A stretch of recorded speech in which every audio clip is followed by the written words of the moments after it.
લીધા લીધા માએ ત્રિશૂળ ને તલવાર રે એ મગર વાળી સોમાવડી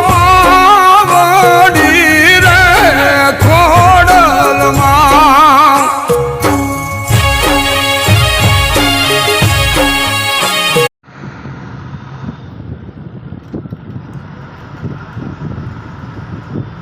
અત્યારે સૌરાષ્ટ્રની અંદર ખૂબ જ વરસાદની જરૂરિયાત